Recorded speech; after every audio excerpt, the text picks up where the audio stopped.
More in rock history. John Beaudin from Rock History Book.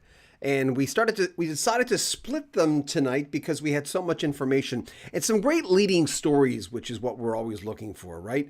So if you want to support the channel, there are links in the description of this video where you can help us out. Every single day we'll try to be here with Today in History. There's always some big things that happen, some headline news every single day. If today's your birthday, happy birthday to you. Shall we start? Okay. Today, 1962, the Beatles record How Do You Do It on EMI. That's a long time before North Americans, which was 64, got to really get to go crazy with the Beatles.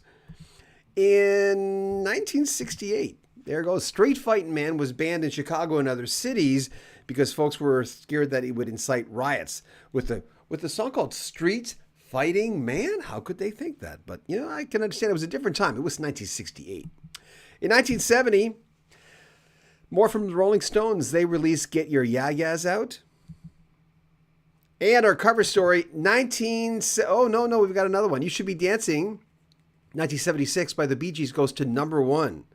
Come on, jump the gun here. Here's our cover story. 1976, Fleetwood Mac, self-titled album, makes it to #1.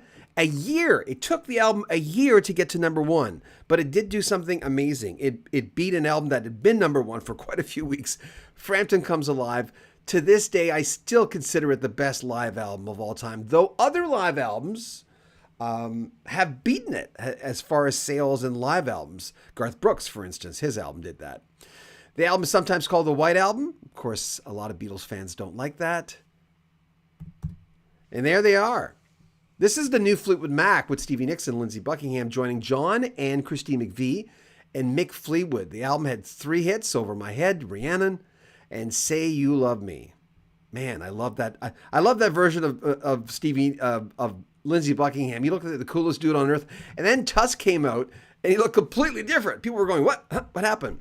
The White Album, or self-titled Fleetwood Mac, the new Fleetwood Mac album, sold 7 million copies. And that was the one right before, as all of you know, right before Rumors. And man, can you imagine? Because any album, any band getting a new lineup and selling that much, and that's just in North America, selling that much says an awful lot, right? You're going, this is going to be our biggest album. But for whatever reason, the turmoil for Rumors, the tensions, John and Christine breaking up, Lindsey and Stevie Nicks breaking up, and just a turmoil in general, created something unbelievable. More news. In 1964, the Animals played their first concert in America, in New York City, at the Paramount Theater. In 71, Clarence Clemons jumps on stage with the E Street Band, creating that real band that ended up being, 10th Avenue Freeze Out is a song about Clarence Clemons, the big man, joining the band. In 65, rock group The Who were vandalized with $10,000 worth of stolen equipment. In 1992, singer Harry Nilsson makes a rare appearance with Ringo Starr and the All-Star Band in Vegas.